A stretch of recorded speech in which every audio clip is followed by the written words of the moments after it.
This is how you know if she's cheating, just messing around, or if she's involved. Let's talk about it. Chill. D-boy hits. Hey, Steve-O, man, pass the weed. Yeah. All right, welcome back to the Run Your Mouth podcast with me, your host, Dre Drizzle. I was given permission to talk about this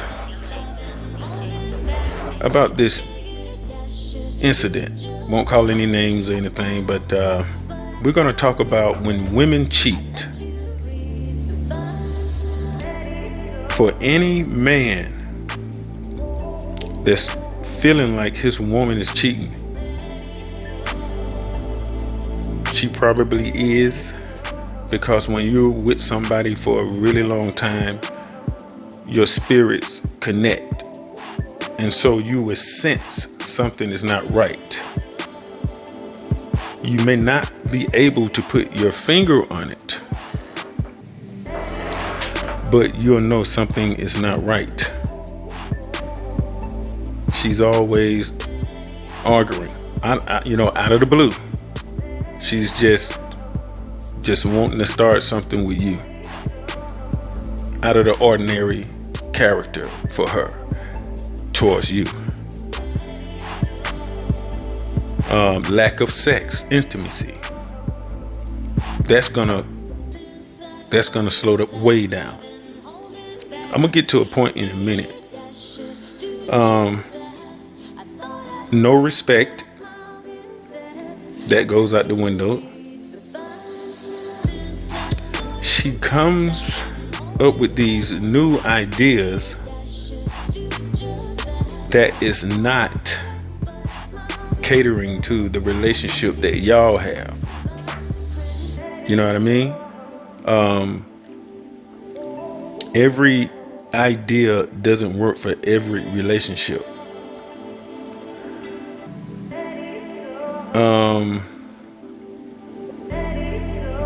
She's always on the phone. She buys a private covering for the phone. What you call that? The private screen for the telephone, so you can't glance over and look what she's doing because it deflects all of that, right?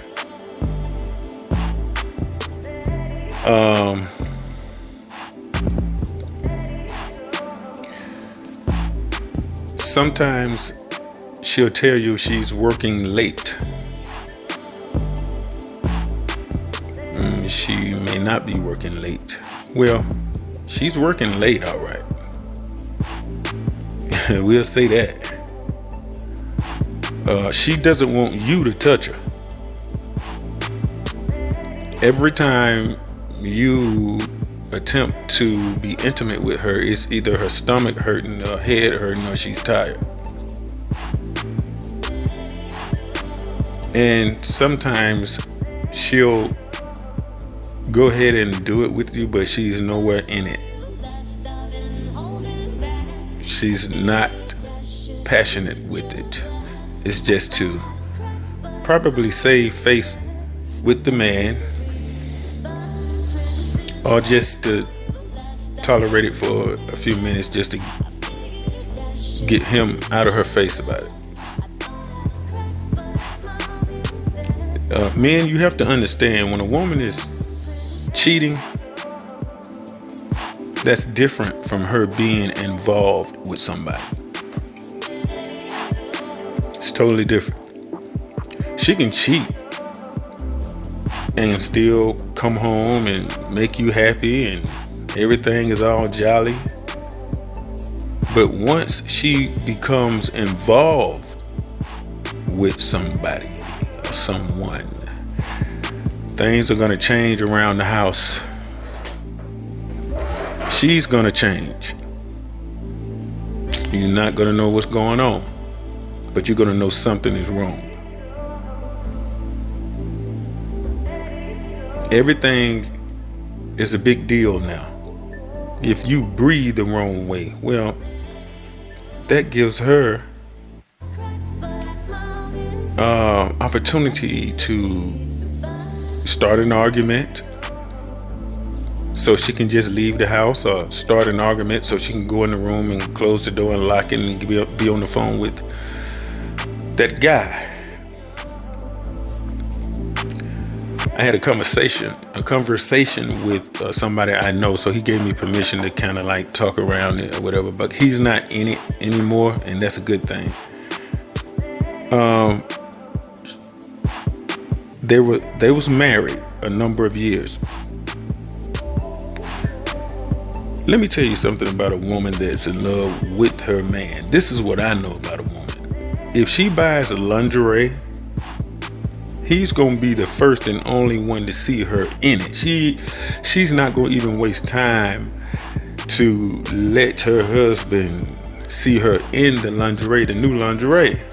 Well, in this case, lingerie just popped up randomly, like over a period of time, and he was like, where did that come from? I never saw you in that.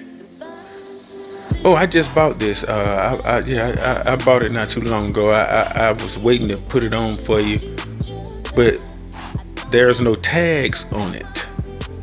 There's no tags on it because she's worn that before. Yeah, she's worn that before, but not for you, my friend. So this type of stuff goes on when she's involved.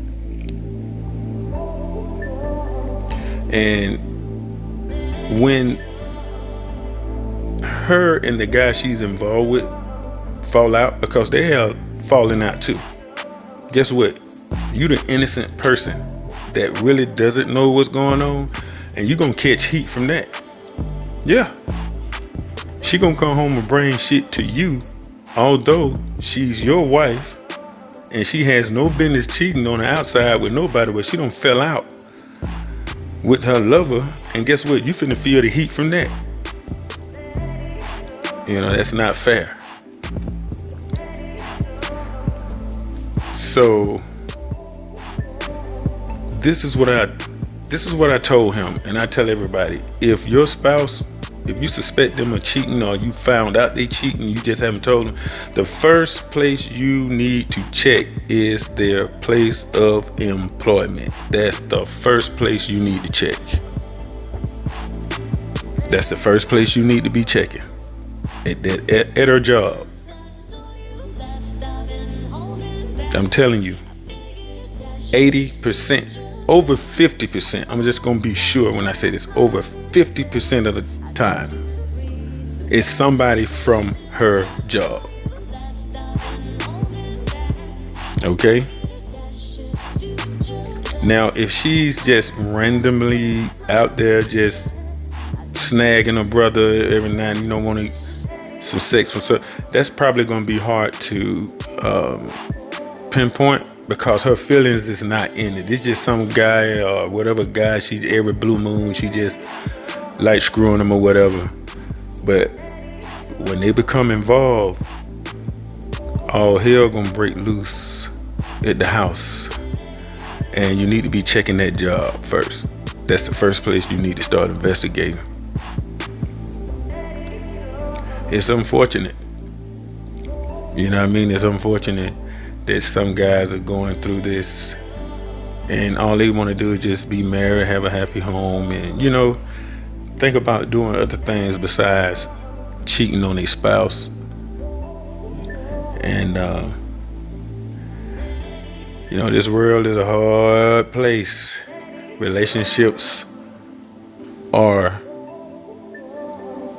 really, they're not hard. Actually, relationships are easy. If two people really love each other, the relationship is easy. You're gonna have some disagreements, yeah, but it ain't gonna have nothing to do with y'all breaking up. You know what I mean? And so this is what I say about cheating. If you're a young couple in your 20s, you can bounce back from that because you're still young. You know what I mean? You're in your 20s. You're still young. You're still experimenting with life, experiencing life. That can probably be worked out. Give it, a second chance. But when you start hitting your 40s on up, come on, there's no second chance for that. Because you old enough, you done been through it. You done been in your 20s, in your 30s. You done had time to do whatever it is that younger people do. So you in your 40s or 50s and you still with that? Nah, you only get one chance for that because you know better. That's right. That type of behavior shouldn't even exist in your relationship. You know what I mean? The temptations will never stop coming.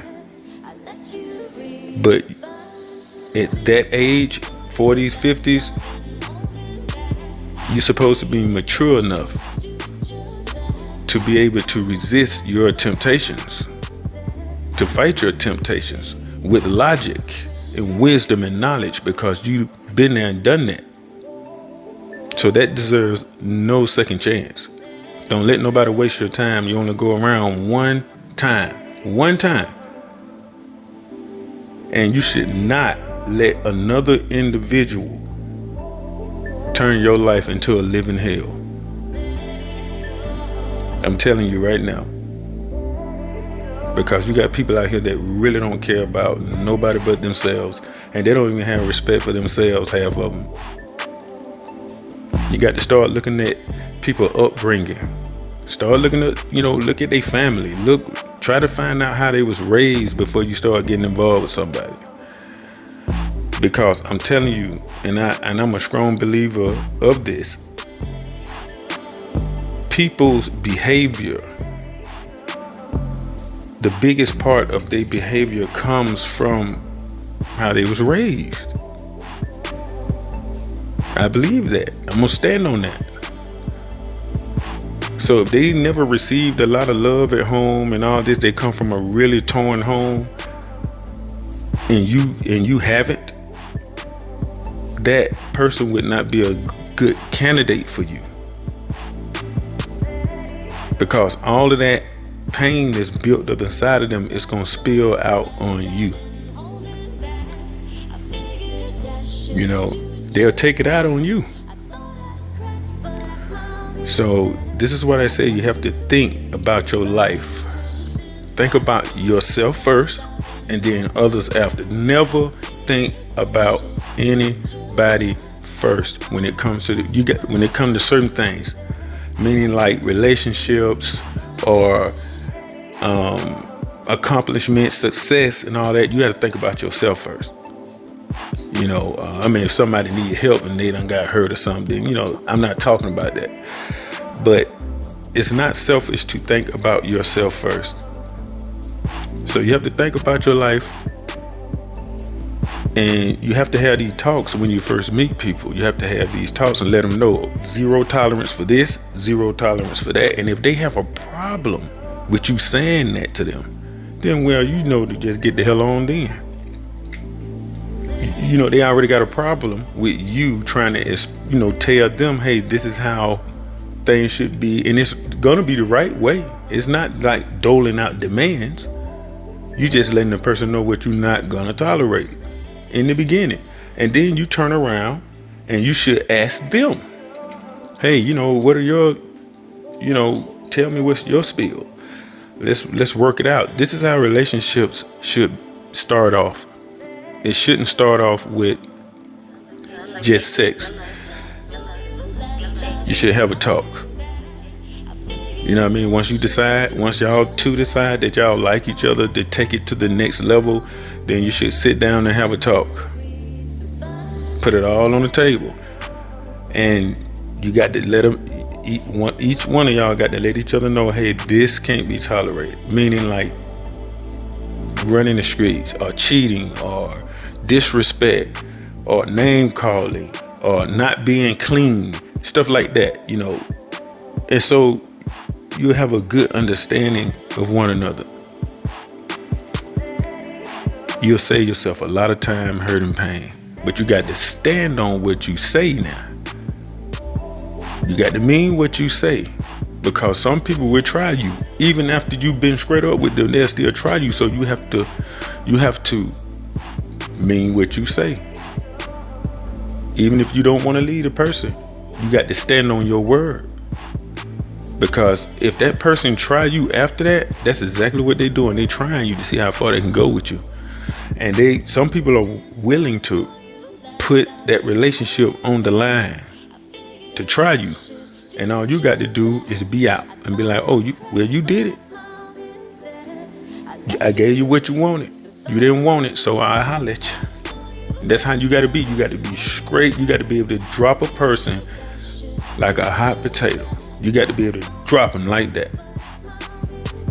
You have to regulate your feelings and your heart and your mind. You have to regulate that, because if you don't, that hurt, that pain, that mental stress, it'll tear you down.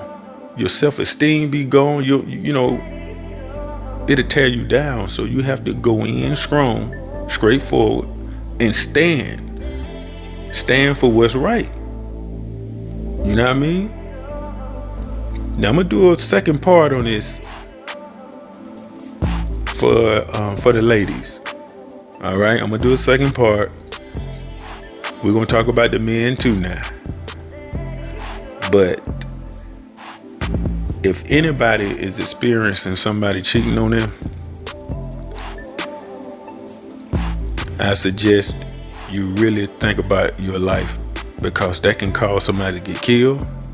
That could cause you to have a disease that you can't get rid of. It could cause all type of stuff. You can get your house shot up now. You know what I mean? You can get, you don't know who that other person dealing with. They could be dealing with somebody crazy, and your spouse is out there messing with them, and so it's another problem that you probably don't even know about. And they don't follow your spouse home to y'all house, and this thing, your house getting shot up. And every time that happens, everybody gets shot but the person that's brung that shit to the house. Yeah, you know how it goes.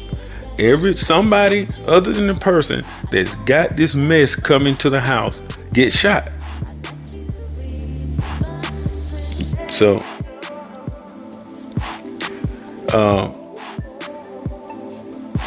I'm gonna do a second part. Y'all let me know in the comments what's going on, man. Tell me something. Tell me what I missed. Tell me something that you disagree with what I said. If I missed anything, hit me up in the comments. Run your mouth. That's what we do over here. We run our mouth. Let me know what's up. Subscribe. I told y'all in the beginning when I first started the podcast, it's like brand new. This podcast is an infant, but we're gonna raise this child. You know what I mean? Together. But I told you in the beginning that we're gonna talk about everything over here. You never know what we're gonna be talking about. We're gonna talk about life. We're gonna talk about everything. All right. So y'all be good. Peace.